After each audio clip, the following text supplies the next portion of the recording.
নবম জাতীয় সংসদের ডেপুটি স্পিকার কর্নেল অবসরপ্রাপ্ত শওকত আলী ঢাকার সম্মিলিত সামরিক হাসপাতালে মারা গেছেন।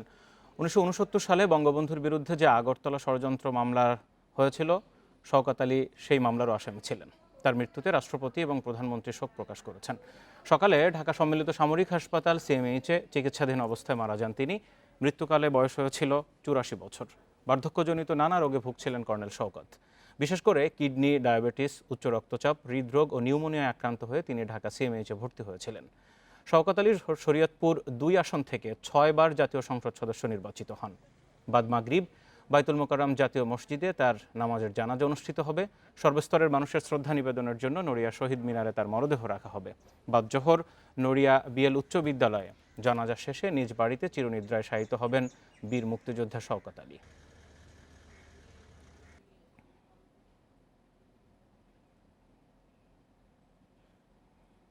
শরীয়তপুর থেকে আছেন সহকর্মী নুরুল আমিন। নুরুল আমিন, 6 বারের সংসদ সদস্য, বাংলাদেশের ইতিহাসে এরকম ব্যক্তিত্ব খুব কমই আছেন। তার এলাকার এখন কি পরিস্থিতি? তার মৃত্যুর খবরে পুরো এলাকার সব বিস্তারিত আপনার কাছ থেকে জানতে চাই। দেখুন, আমি কিন্তু এই মুহূর্তে রয়েছি ঠিক জাতীয় বীর কর্নেল শওকত আলী যিনি মারা গিয়েছেন তার বাড়ির আঙিনায়। আমরা সকাল থেকেই তার মৃত্যুর সংবাদ যখন ছড়িয়ে পড়ে চারদিকে, তখন থেকে আমরা দেখেছি এই তার গ্রামের বাড়িতে প্রচুর সংখ্যক নেতাকর্মী সহ স্থানীয় যে সকল মানুষ রয়েছে তারা কিন্তু ভিড় করছে এবং ঢাকা থেকে যে আগামীকাল সকাল 10টায় হেলিকপ্টার যোগে মরদেহ শরীয়তপুরে নিয়ে আসা হবে সেই প্রতীক্ষার প্রহর গুনছে এই মুহূর্তে এখানকার নেতাকর্মী এবং সব স্তরের মানুষ। এবং আমরা যেটি দেখতে পেয়েছি যে এখানকার তার পরিবারের পক্ষ থেকে বেশ কিছু আয়োজন এখানে রাখা হয়েছে। বিশেষ করে এই মুহূর্তে এখানে কোরআন খানি চলছে এবং তার যেই কবর যেখানে তাকে সমাহিত করা হবে সেই কবর প্রস্তুতির কাজও কিন্তু এগিয়ে নেওয়া হচ্ছে। আর আপনি জানেন যে আগামীকাল সকাল 10টায় যেহেতু হেলিকপ্টার যোগে তাকে এখানে নিয়ে আসা হবে, সেই লক্ষ্যে কিন্তু এখানে সেই হেলিকপ্টার নামার জন্য যে প্রস্তুতি সেটিও তারা সেরে রেখেছে এবং তারপরে নড়িয়া শহীদ মিনারে সর্বস্তরের মানুষের শ্রদ্ধা নিবেদনের জন্য তাকে রাখা হবে এবং বাদ জোহর বিএল উচ্চ বিদ্যালয় মাঠে জানাজা শেষে তাকে দাফন করা হবে।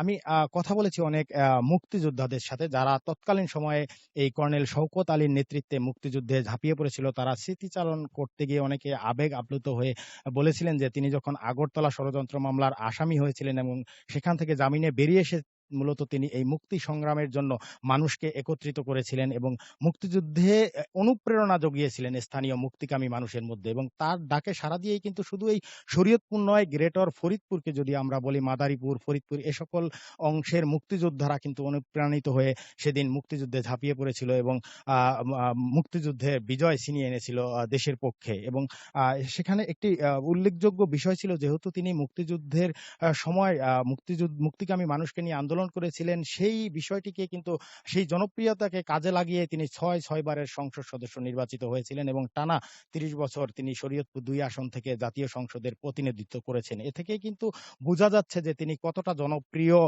জননেতা ছিলেন, স্থানীয় মানুষের কতটা প্রিয় মানুষ তিনি ছিলেন।